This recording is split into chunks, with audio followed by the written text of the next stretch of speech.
ಎವನ್ TV news ವೀಕ್ಷಕರಿಗೆ ಸ್ವಾಗತ. ವಿಕ್ರಮ್ ಶಾಲೆಯ ಅದ್ದೂರಿ ಶಾಲಾ ವಾರ್ಷಿಕೋತ್ಸವ ಸಮಾರಂಭ.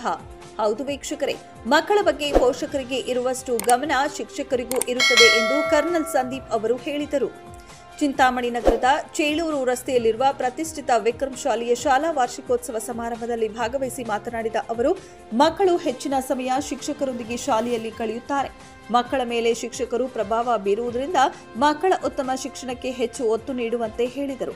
ಮಕ್ಕಳಿಗೆ ಪಠ್ಯಕ್ರಮ ಎಷ್ಟು ಮುಖ್ಯವೋ ಪಠ್ಯೇತರ ಚಟುವಟಿಕೆ ಅಷ್ಟೇ ಮುಖ್ಯ. ಪ್ರತಿಯೊಬ್ಬ ವಿದ್ಯಾರ್ಥಿಗಳು ಶಿಕ್ಷಣದೊಂದಿಗೆ ಕ್ರೀಡೆ, ಸಾಂಸ್ಕೃತಿಕ ಚಟುವಟಿಕೆಯಲ್ಲಿ ಪಾಲ್ಗೊಳ್ಳಬೇಕು. ಉತ್ತಮ ಶಿಕ್ಷಣದೊಂದಿಗೆ ಉತ್ತಮ ದೇಹದಾಢ್ರ್ಯ ಹಾಗೂ ಆರೋಗ್ಯ ಹೊಂದುವಂತೆ ತಿಳಿಸಿದರು. ಶ್ರೀ ಲಕ್ಷ್ಮೀ ವಿದ್ಯಾಸಂಸ್ಥೆಯ ಅಧ್ಯಕ್ಷರಾದ ನರಸಿಂಹಾರೆಡ್ಡಿ ಅವರು ಮಾತನಾಡಿ, ಗ್ರಾಮೀಣ ಭಾಗದ ವಿದ್ಯಾರ್ಥಿಗಳು ನಗರ ಪ್ರದೇಶದ ವಿದ್ಯಾರ್ಥಿಗಳೊಂದಿಗೆ ಸ್ಪರ್ಧಿಸಲು ಉತ್ತಮ ಆಧುನಿಕ ಸೌಲಭ್ಯ ಅಗತ್ಯ ಎಂದ ಅವರು, ಪ್ರತಿಯೊಬ್ಬರು ಜೀವನದಲ್ಲಿ ಗುರಿ ತಲುಪಬೇಕಾದರೆ ವಿದ್ಯಾವಂತರಾಗಬೇಕು. ವಿದ್ಯಾವಂತರಾಗಲು ಪುಸ್ತಕಗಳನ್ನು ಹೆಚ್ಚಾಗಿ ಓದಬೇಕು. ವಿದ್ಯೆಗೆ ಬಡತನ, ಶ್ರೀಮಂತನೆಂಬ ತಾರತಮ್ಯವಿಲ್ಲ. ವಿದ್ಯಾರ್ಥಿಗಳು ಜ್ಞಾನದ ಜೊತೆಗೆ ಮಾನವೀಯ ಮೌಲ್ಯಗಳನ್ನು ಬೆಳೆಸಿಕೊಳ್ಳಬೇಕು. ಶಾಲಾ ವಾರ್ಷಿಕೋತ್ಸವ ಕಾರ್ಯಕ್ರಮದಲ್ಲಿ ಶಾಲಾ ಮಕ್ಕಳಿಂದ ಪೋಷಕರು ಗಮನ ಸೆಳೆದ ವಿಧವಾದ ಕಾರ್ಯಕ್ರಮಗಳು ನಡೆದವು. ಕಾರ್ಯಕ್ರಮದಲ್ಲಿ ಸಂಸ್ಥೆಯ ಖಜಾನ್ಸಿ ಡಾಕ್ಟರ್ ವಿಕ್ರಮ್, ಸಿಇಒ ಪ್ರಿಯಾಂಕಾ, ಶ್ರುತಿ, ಜಗದೀಶ್ವರಿ, ಪ್ರಿನ್ಸಿಪಾಲ್ ಭುವನೇಶ್ವರಿ, ನಗರ ಠಾಣೆಯ ಆರಕ್ಷಕರ ನಿರೀಕ್ಷಕರಾದ ವಿಜಯಕುಮಾರ್, ಗ್ರಾಮಾಂತರ ಠಾಣೆಯ ಸರ್ಕಲ್ ಇನ್ಸ್ಪೆಕ್ಟರ್ ಶಿವರಾಜ್ ಸೇರಿದಂತೆ ಶಾಲೆಯ ಎಲ್ಲಾ ಶಿಕ್ಷಕರು, ಪೋಷಕರು, ಸಿಬ್ಬಂದಿ ವರ್ಗದವರು ಭಾಗವಹಿಸಿದ್ದರು.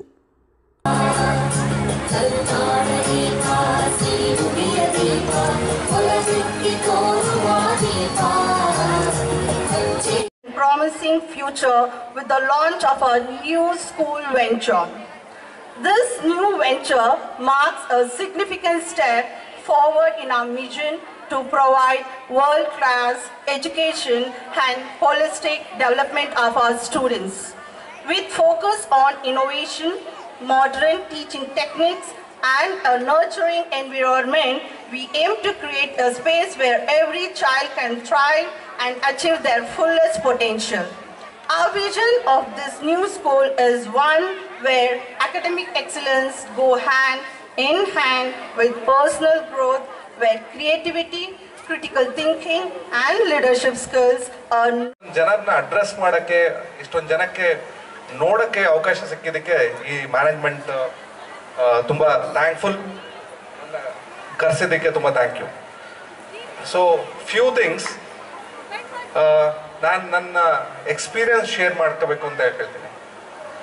ಒಂದು, ನೀವೆಲ್ಲ ಮಕ್ಕಳು ಪೇರೆಂಟ್ಸ್, ನಿಮ್ಮ ಮಕ್ಕಳಲ್ಲಿ ಒಂದೇ ಒಂದು ಒಳ್ಳೆ ಕಲಿಸ್ಕೊಡ್ಬೇಕಾಗದಂತಂದ್ರೆ ಡಿಸಿಪ್ಲಿನ್. ನೀವು ಅದನ್ನ ಡಿಸಿಪ್ಲಿನ್ ಒಂದು ಕಲಿಸ್ಕೊಟ್ರೆ ಪೇರೆಂಟ್ಸ್ದು ಅದರಲ್ಲಿ 90% ಪೇರೆಂಟ್ಸ್ದೇ ಇರುತ್ತೆ, ಉಳಿದಿದ್ದು 10% ಟೀಚರ್ಸ್ ಹತ್ರ ಇರುತ್ತೆ. ಸೊ ನೀವು ಅವ್ರ ಮಕ್ಕಳಲ್ಲಿ ನೀವು ಡಿಸಿಪ್ಲಿನ್ನ ಹುಟ್ಟದಾಗಿಂದ ಹಾಕಿದ್ರೆ ಅವ್ರು ಮುಂದಕ್ಕೆ ಅವ್ರದ್ದು ಡಿಸಿಪ್ಲಿನ್ನೇ ಅವ್ರನ್ನ ಮುಂದಕ್ಕೆ ಕರ್ಕೊಂಡು ಹೋಗುತ್ತೆ. ಒಂದು ಗುಡ್ ಬಿಹೇವಿಯರ್ಸ್, ಒಬ್ರ ಹತ್ರ ಎಷ್ಟು ಚೆನ್ನಾಗಿ ಮಾತಾಡೋಕ್ಕಾಗುತ್ತೆ, ಹೆಂಗೆ ಅವ್ರನ್ನ ಇನ್ನೊಬ್ರನ್ನ ಅಡ್ಜಸ್ಟ್ ಮಾಡ್ಕೊಳಕ್ಕಾಗತ್ತೆ, ಇದನ್ನ ಮನೆಯಲ್ಲಿ ಮಾತ್ರ ಕಲಿಸ್ಕೊಳಕ್ ಸಾಧ್ಯ. ಆ್ಯಂಡ್ ಇದರಲ್ಲಿ ತಾಯಿ ದೊಡ್ಡ ರೋಲ್. ಆಮೇಲೆ ತಂದೆ, ನೀವು ಮಕ್ಕಳನ್ನ ಹೆಂಗೆ ಇನ್ನೊಬ್ರ ಜೊತೆ ಅಡ್ಜಸ್ಟ್ ಮಾಡ್ಕೊಂಡು ಹೋಗೋದು ಅನ್ನೋದು ಕಲಿಸ್ಕೊಡೋದು ತಂದೆ. ಸೊ ಇದನ್ನ ನಿಮ್ಮ ಮಕ್ಕಳಲ್ಲೇ ಕಲಿಸ್ಕೊಟ್ರೆ ನಿಮ್ಮ ಮಕ್ಕಳು ತುಂಬ ಚೆನ್ನಾಗಿ ಮುಂದಕ್ಕೆ ಹೋಗ್ತಾರೆ. ಇನ್ನು ಫಿಸಿಕಲ್ ಫಿಟ್ನೆಸ್, ನೀವು ಎಲ್ಲರೂ ಮಕ್ಕಳು ಬರೀ ಓದಬೇಕು, ಓದಿಸ್ಬೇಕು, ಮಾರ್ಕ್ಸ್ ತೆಗಿಬೇಕು ಅಂತ ಹೇಳ್ತಾರೆ. ಬಟ್ ಅದರಿಂದ ಏನು ಮುಂದಕ್ಕೆ ಹೆಲ್ಪ್ ಆಗ್ಬೋದು, ಕಮ್ಮಿ ಹೆಲ್ಪ್ ಆಗ್ಬೋದು. But major thing is physical fitness. ನಿಮ್ಗೆ 8ನೇ ಕ್ಲಾಸ್ ಮಕ್ಕಳ ತನಕ ನಿಮಗೆ ಮಕ್ಕಳು ಚೆನ್ನಾಗಿ ಆಟ ಆಡಿದ್ರೇ ಅವರು ಸ್ಟ್ರೆಂತ್ ಸಿಗೋದಕ್ಕಾಗೋದು. ಅವರೊಂದು ಆಟ ಆಡಿದ್ರೇ ಅವ್ರ ಬಾಡಿ ತಡ್ಕೊಳಕ್ಕಾಗೋದು. ಒಂದು ಒಳ್ಳೆ ಬಾಡಿ ಒಳಗೆ ಮಾತ್ರ ಒಂದು ಒಳ್ಳೆ ಬ್ರೈನ್ ಇರೋಕ್ಕೆ ಸಾಧ್ಯ. ಸೊ ನೀವು ಬರೀ ಬ್ರೈನ್ ಮಾತ್ರ ಇಂಪ್ರೂವ್ ಆಗುತ್ತೆ, ಬಾಡಿ ಇಂಪ್ರೂವ್ ಆಗಲ್ಲ ಅಂತಂದರೆ ಅದರದ್ದು ವ್ಯಾಲ್ಯೂ ಇಲ್ಲ. ಆಮೇಲೆ ಮಕ್ಕಳಲ್ಲಿ ಪೇಷನ್ಸ್ ಅಂತಂದರೆ ತಾಳ್ಮೆ, ಅದು ವೆರಿ ವೆರಿ ಇಂಪಾರ್ಟೆಂಟ್. ಇದು ಇವತ್ತಿನ ದಿನದಲ್ಲಿ ಎಲ್ಲ ಆ ತಾಳ್ಮೆ ಒಂದು ಬಿಟ್ಟು ಇನ್ನೆಲ್ಲ ಇಂಪಾರ್ಟೆಂಟ್ ಆಗಿದೆ. So A short span of ಇದು ನಿಮ್ಮ ವಿಡಿಯೋಸ್ ನೋಡಿದ್ರು ಅದ್ರಲ್ಲಿ ರೀಲ್ಸ್ನೇ ನೋಡ್ತಾರೆ ಬಿಟ್ಟರೆ ಮಕ್ಕಳು ದೊಡ್ಡ ವಿಡಿಯೋ ಆಗಲಿ ಒಂದು ಬುಕ್ ಆಗಲಿ ಓದೋ ಹ್ಯಾಬಿಟ್ಸ್ಗಳು ಕಮ್ಮಿ ಆಗ್ತಾ ಇದೆ. ಅದನ್ನು ಇಂಪ್ರೂವ್ ಮಾಡಬೇಕು ಅಂತಂದರೆ ಪೇರೆಂಟ್ಸು ಟೀಚರ್ಸ್ದು ತುಂಬ ಇದನ್ನ ಅವ್ರಿಗೆ ಕಲಿಸ್ಕೊಡ್ಬೇಕಾಗತ್ತೆ. ಹಳ್ಳಿಗಳ ಮಕ್ಕಳಿಗೆ ಉತ್ತಮವಾದ ಮೌಲ್ಯವಾದ ಶಿಕ್ಷಣವನ್ನು ನೀಡುತ್ತಾ ಬಂದಿದ್ದೇವೆ. ನಮ್ಮ ಮುಖ್ಯ ಉದ್ದೇಶ ಗ್ರಾಮೀಣ ವಿದ್ಯಾರ್ಥಿಗಳಿಗೆ ಸಹ ಇಂದಿನ ಜಾಗತಿಕ ಶೈಕ್ಷಣಿಕ ಯುಗಕ್ಕೆ ತಕ್ಕಂತೆ ಬೋಧನೆ ಹಾಗೂ ಪರಿಸರ ನೀಡುವುದು. ನಮ್ಮ ಶಾಲೆಯಲ್ಲಿ ಪ್ರತಿಯೊಬ್ಬ ವಿದ್ಯಾರ್ಥಿಯ ಕಡೆಗೆ ವೈಯಕ್ತಿಕ ಹಾಗೂ ಪ್ರತ್ಯೇಕ ಗಮನವಿಟ್ಟು ಆ ಮಗುವನ್ನು ಶೈಕ್ಷಣಿಕವಾಗಿ ಅಭಿವೃದ್ಧಿಪಡಿಸುವ ಕಡೆಗೆ ಗಮನವಹಿಸುವುದು. ನಮ್ಮ ಶಾಲೆಯಲ್ಲಿ ನುರಿತ ತರಬೇತಿ ಪಡೆದ ಶಿಕ್ಷಕರಿಂದ ಉತ್ತಮ ಬೋಧನೆ ನೀಡಿ ವಿದ್ಯಾರ್ಥಿಗಳನ್ನು ಶೈಕ್ಷಣಿಕವಾಗಿ ಎಲ್ಲ ರೀತಿಯಲ್ಲೂ ಅಭಿವೃದ್ಧಿ ಹೊಂದಿ ಅವರ ಮುಂದಿನ ಭವಿಷ್ಯಕ್ಕೆ ಸೂಕ್ತ ಮಾರ್ಗದರ್ಶನ ನೀಡುವುದೇ ನಮ್ಮ ಉದ್ದೇಶವಾಗಿದೆ. 23-24ನೇ ಸಾಲಿನಲ್ಲಿ ನಮ್ಮ ವಿಕ್ರಮ್ ಶಾಲೆಗೆ CBSE ಪಠ್ಯಕ್ರಮಕ್ಕೆ ಅನುಮತಿ ದೊರೆತಿದ್ದು CBSE ಪಠ್ಯಕ್ರಮದಂತೆ ಬೋಧನೆಯನ್ನು ಮಾಡುತ್ತಿದ್ದೇವೆ. 25-26ನೇ ಸಾಲಿನಲ್ಲಿ CBSEಗೆ ಪ್ರತ್ಯೇಕವಾದ ಒಂದು ಹೊಸ ಕಟ್ಟಡ ನಿರ್ಮಾಣವಾಗುತ್ತಿದ್ದು ಈಗಾಗಲೇ ದಾಖಲೆಗಳು ಸಹ ಪ್ರಾರಂಭವಾಗಿವೆ. ಇದಕ್ಕೆಲ್ಲ ನಮ್ಮ ವಿಕ್ರಮ್ ಶಾಲೆಯ ಪೋಷಕರ ಹಾಗೂ ಶಿಕ್ಷಕರ ಪ್ರೋತ್ಸಾಹವೇ ಮೂಲ ಕಾರಣವಾಗಿದೆ.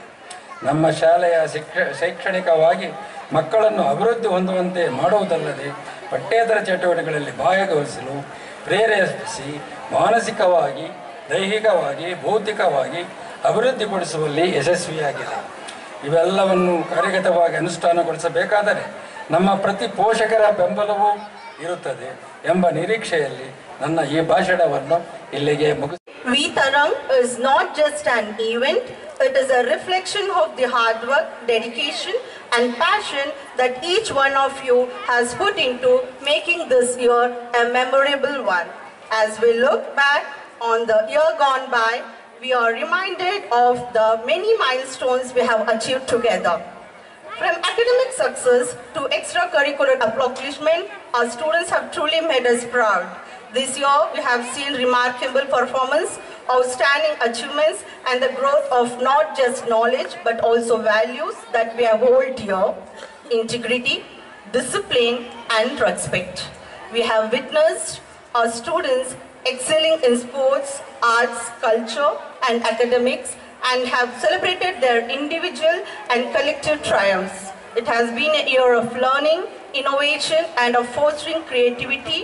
Our teachers have worked tirelessly to nurture the potential of each student, guiding them to reach their highest potential. To start up, let me brief you about the annual report. It gives me great pleasure to stand before you today. ಮೊದಲನೇದಾಗೂ ನನಗೆ ಈ ಒಂದು chance ಕೊಟ್ಟರಂತ ಈ ನಮ್ಮ ವಿಕ್ರಮ್ ಶಾಲೆ ಮುಖ್ಯಸ್ಥರಿಗೆ, ನನ್ನ ಗೆಸ್ಟ್ಗಳಿಗೆ thanks ಹೇಳ್ತೀನಿ. ಎರಡನೇದಾಗಿ ನೀವುಗಳು ಇಲ್ಲಿರೋಂಥ ಎಲ್ಲ ಪೋಷಕರು, ಪೇರೆಂಟ್ಸ್ಗಳು, ಮಕ್ಕಳು ಎಲ್ಲರಿಗೂ ಒಳ್ಳೆಯದಾಗಲಿ. ನಾನೊಂದು ಜಾಸ್ತಿ ಇರಲ್ಲ, ಒಂದು ಎರಡು ಮಾತು. ಮೊದಲನೇದ ನಾವು ಬೇಸಿಕಾಗಿ ನಾವು ಯೋಚನೆ ಮಾಡೋಂಥದ್ದು ಈ ನಮ್ಮ ಕ್ರೈಮ್ ಸಂಬಂಧವಾಗಿ ನಾವು ಆಳವಾಗಿ ಹುಡ್ಕೊಂಡು ಹೋದಾಗೆ ಅಲ್ಟಿಮೇಟ್ಲಿ ನಮಗೆ ಬರೋಂಥದ್ದು ಮಕ್ಕಳನ್ನ ಹೇಗೆ ತಂದೆ ತಾಯಿ ಸಾಕಿದ್ದಾರೆ ಅನ್ನೋದ್ರ ಮೇಲೆ ಆಗುತ್ತೆ. ನಮ್ಮ ಏನು ಪರಿಸರ ಇದೆ, ನಿಮಗೆಲ್ಲ ಗೊತ್ತಿರೋ ಪ್ರಕಾರ ಮನೆಯೇ ಮೊದಲನ ಪಾಠಶಾಲೆ. ಹೀಗಿರಬೇಕಾದ್ರೆ ನಾವು ನಮ್ಮ ಮಕ್ಕಳನ್ನ ನಾವು ಹೇಗೆ ಬೆಳೆಸ್ತೀವಿ, ಅದನ್ನ ನಮ್ಮ ಬೇಸಿಕ್ ಫೈಂಡಿಂಗ್ಸ್ ಆಗುತ್ತೆ. ನೀವು ಹೇಗೆ ಬೆಳೆಸಿದ್ರಿ, ಏನು ಹೇಗೆ ಅಂತೇಳಿ. ನಾವು ಒಂದು ಪೇರೆಂಟ್ ಆಗಿದ್ದೀನಿ, ನನ್ನ ಮಗಳು ಒಬ್ಳು ಇಂಜಿನಿಯರ್ ಇದ್ದಾಳೆ, ಇನ್ನೊಬ್ಳು ಮಾಸ್ಟರ್ ಡಿಗ್ರೀಸ್ ಮಾಡ್ತಾಳೆ. ನಿಮ್ಮಷ್ಟೇ ಆತಂಕ, ನಿಮ್ಮಷ್ಟೇ ನನ್ನ ಮಕ್ಕಳು ಏನಾಗ್ತಾರೆ ಅನ್ನೋ ಒಂದು ಭಯ ಇಷ್ಟೆಲ್ಲ ನಮ್ಮಲ್ಲೂ ಇತ್ತು. ಬಟ್ ನಾವು ಹೇಳ್ತಿದ್ದು ಇಷ್ಟೇ, ಅಥವಾ ನಾನು ಫಾಲೋ ಮಾಡ್ತಿರೋದು ಇಷ್ಟೇ: ನೀವೆಷ್ಟು ಸಿಂಪಲ್ ಆಗಿರ್ತೀರಿ ಅಷ್ಟು ಜೀವನ ಚೆನ್ನಾಗಿರುತ್ತೆ. ಅತಿಯಾಗಿ ಹೊಸದಾಗಿ ಇವನೇನೋ ಮಾಡ್ದ, ಪಕ್ಕದವನೇನೋ ಮಾಡ್ತಿದ್ದಾನೆ, ನನ್ನ ಮಕ್ಕಳು ಅದಕ್ಕಿಂತ ಜೋರಾಗಿ ಮಾಡಬೇಕು, ಖಂಡಿತ ಅದು ಬೇಕಿಲ್ಲ. ನಿಮ್ಮ ಮಕ್ಕಳನ್ನ ಎಷ್ಟು ಸಿಂಪಲ್ಲಾಗಿ ಸಾಕ್ತೀರಿ ಅಷ್ಟು ಒಳ್ಳೆಯದು. ಇನ್ನೂ ಹೆಚ್ಚಿಗೆ ಹೇಳಬೇಕಾದ್ರೆ ನಮ್ಮ ಇಂಡಿಯನ್ ಟ್ರೆಡಿಷನ್ ಏನಿದೆ, ಭಯಭಕ್ತಿ, ಪೂಜೆ, ಪುರಸ್ಕಾರ, ದೊಡ್ಡವ್ರ ಗೌರವ, ಇದನ್ನು ಮಾಡಿಸಿದ್ರೆ ಸಾಕು. ಬೆಳಿಗ್ಗೆ ಎದ್ದು ಮೊಬೈಲ್ ಕೊಡೋಕ್ಕಿಂತ ನಾವು ಮಾಡ್ಕೊಂಬಂಥದ್ದು ಬೆಳಿಗ್ಗೆ ಎದ್ದು ದೇವ್ರ ಫೋಟೋ ನೋಡೋಂಥದ್ದು, ದೇವ್ರಿಗೆ ನಮಸ್ಕಾರ ಮಾಡೋಂಥದ್ದು, ಸೂರ್ಯನ ನಮಸ್ಕಾರ ಮಾಡೋಂಥದ್ದು, ಇವೆಲ್ಲ ಬೇಸಿಕ್. ಈ ಬೇಸಿಕ್ಸಲ್ಲಿ ನಾವು ಫಾಲೋ ಮಾಡಿದ್ರೆ ಸಾಕು. ನಮ್ಮ ಮಕ್ಕಳು ಎಲ್ಲಿಂದ ಎಲ್ಲಿಗೋ ಹೋಗ್ತಾರೆ. ಸಾಕಷ್ಟು ಕಾಂಪ್ಲಿಕೇಶನ್ ಇದೆ, ಕಾಂಪಿಟೀಷನ್ ಇದೆ ಈ ಕಾಲದಲ್ಲಿ. ಇದು ಮಾಡಿದ್ರೆ ಅಲ್ಲಾಗ್ತಾರೆ, ಅದು ಮಾಡಿದ್ರೆ ಇದಾಗ್ತಾರೆ, ಅದ್ಯಾವುದು ಬೇಡ. ಖಂಡಿತ ನಿಮ್ಮ ಮಕ್ಕಳು ಎಲ್ಲಿದ್ರು ತುಂಬ ಚೆನ್ನಾಗಿ ಬದುಕ್ತಾರೆ. ಇಂಥ ಒಳ್ಳೆ ಇನ್ಸ್ಟಿಟ್ಯೂಷನ್ಸ್ಗೆ ಹಾಕಿದಿರಿ. ಈಗ ಇಷ್ಟೊತ್ತು ಮಾತಾಡಿದ ಮೇಡಮ್, ಅದನ್ನೇ ನಾವಿಷ್ಟೆಲ್ಲ ಸಾಧನೆ ಮಾಡಿದ್ದೀವಿ, ನಮ್ಮ ಹಿರಿಯ ಮಕ್ಕಳು, ನಮ್ಮ ಮಕ್ಕಳು ಇಷ್ಟೆಲ್ಲ ಸಾಧನೆ ಮಾಡಿದ್ರು ಅಂತ ಇಷ್ಟೊತ್ತು ಅವ್ರಿಗೆ ಹೇಳಿದಂಥದ್ದು. ಹಾಗಾಗಿ ತಾವೆಲ್ಲ ಧೈರ್ಯವಾಗಿ ಇರ್ಬೋದು. ತಾವು ಒಳ್ಳೆ ಇನ್ಸ್ಟಿಟ್ಯೂಷನ್ಗೆ ಹಾಕಿದಿರಿ, ಮತ್ತು ನಿಮ್ಮ ಮಕ್ಕಳು ಖಂಡಿತ ತುಂಬ ಒಳ್ಳೆ ಸ್ಕೋರ್ ಮಾಡ್ತಾರೆ, ತುಂಬ ಒಳ್ಳೆ ಕಡೆ ಸಾಧನೆ ಆಗ್ತಾರೆ ಅಂತ ಹೇಳಿ. ಇದು ಪೇರೆಂಟ್ಸ್ಗೆ ಆಯಿತು. ಮಕ್ಕಳಿಗಾದರೆ ಮಕ್ಕಳು ಮ್ಯಾಕ್ಸಿಮಮ್ ಎಫರ್ಟ್ಗೆ ಹಾಕಬೇಕು, ಓದಬೇಕು. ನೀವೆಲ್ಲ ಎಜುಕೇಷನ್ನ ಇನ್ಸ್ಟಿಟ್ಯೂಷನ್ ತುಂಬ ಚೆನ್ನಾಗಿ ಮಾಡ್ತಾ ಇದೆ. ಓವರಾಲ್ ಪರ್ಸ್ನಾಲಿಟಿ ಡೆವಲಪ್ಮೆಂಟ್ ಮಾಡಬೇಕು ಅಂದರೆ ಪೇರೆಂಟ್ಸು ಅವರ ಫಿಸಿಕಲ್ ಆ್ಯಕ್ಟಿವಿಟೀಸ್ ಬಗ್ಗೆನೂ ನೀವು ತುಂಬ ಗಮನ ಹರಿಸ್ಬೇಕು. ಮೊದಲಾದರೆ ಸ್ಕೂಲಲ್ಲಿ ಮಕ್ಕಳಿಗೆ ಟೀಚರ್ಸು ಹೊಡೆದು ಭಯ ಇಡ್ತಾಯಿದ್ರು. ಈಗ ಟೀಚರ್ಸು ಹೊಡೆದ್ರೆ ಅಟ್ಲೀಸ್ಟ್ ಒಂದು ಹೊಡೆದ್ರೆ ಸಾಕು ಪೇರೆಂಟ್ಸ್ ಗಲಾಟೆ ಮಾಡ್ತೀರಾ ಅಲ್ವಾ? ಸ್ಕೂಲಲ್ಲಿ ನೀವಂತೂ ಹೊಡೆಯೋದೇ ಇಲ್ಲ. ಪೇರೆಂಟ್ಸು ಹೊಡೆದಿ ಅಂದರೆ ಆ ಥರ ಅಲ್ಲ, ಅಟ್ಲೀಸ್ಟ್ ಒಂದು ಭಯ ಇಡೋ ಥರ. ಪೇರೆಂಟ್ಸು ಹೊಡೆಯಲ್ಲ, ಸ್ಕೂಲ್ ಟೀಚರ್ಸು ಹೊಡೆಯೋಂಗಿಲ್ಲ. ಹಂಗಿದ್ರೆ ನಾವು ಹೊಡಿಲೇಬೇಕಾಗ್ತದೆ ಅಲ್ವಾ? ಮೊನ್ನೆಲ್ಲೊಂದು ಕರೇಪಲ್ಲಿಲೊಂದು ಆಕ್ಸಿಡೆಂಟ್ ಆಯಿತು. ಆ ಹುಡುಗ ಎಷ್ಟು 21 ಇಯರ್ಸ್, DL ಇಲ್ಲ, ಹೆಲ್ಮೆಟ್ ಇಲ್ಲ, R1 ಬೈಕು, ಫುಲ್ಲು ಫಾಸ್ಟಾಗಿ ಹೋಗಿ ಈಗ ಇವತ್ತು ಡೆತ್ ಆಗಿದ್ದಾನೆ. ಅದಕ್ಕೆ ನೀವು ನೋಡಿ ಎಷ್ಟೆಲ್ಲ ಮಕ್ಕಳಿಗೆ ಒಳ್ಳೆ ಬಟ್ಟೆ ಹಾಕಿಸಿ, ಫೀಸ್ ಎಲ್ಲ ಕಟ್ಟಿಸಿ, ನೀವು ಇಂಡಿವಿಜುವಲ್ ಅಟೆನ್ಷನ್ ತೊಗೊಂಡು ಸ್ಕೂಲಿಗೆ ಕರ್ಕೊಂಡು ಹೋಗೋದು, ಕರ್ಕೊಂಬರೋದು, ಅವ್ರಿಗೆ ಫುಡ್ ಪಾಕೆಟ್ ಎಲ್ಲ ಕೊಟ್ಟು ಎಲ್ಲ ನೋಡ್ತೀರಾ. 18 ವರ್ಷ ಆದಮೇಲೆ ಮಕ್ಕಳನ್ನ ಅಷ್ಟು ಕೇರ್ ನೀವು ಮಾಡಲ್ಲ. ಆಮೇಲೆ ನಿಮಗೆ 14 ವರ್ಷದ ಮಗ ನಿಮ್ಗೆ ಗಾಡಿ ಓಡಿಸಿದ್ರೆ ನಿಮ್ಗೇನೋ ಖುಷಿ. ಒಂದು ನೆನ್ಪಿಟ್ಕೊಳ್ಳಿ, 18 ವರ್ಷಕ್ಕಿಂತ ಕಡಿಮೆ ಯಾರಾದರೂ ಮಕ್ಕಳು ಬೈಕ್ ಓಡಿಸಿದ್ರೆ ಪೇರೆಂಟ್ಸ್ಗೆ 25,000 ಫೈನ್ ಇರುತ್ತೆ. ಯಾರು ಕೊಡ್ತೀರ ನೋಡಿ, ಯೋಚನೆ ಮಾಡಿ.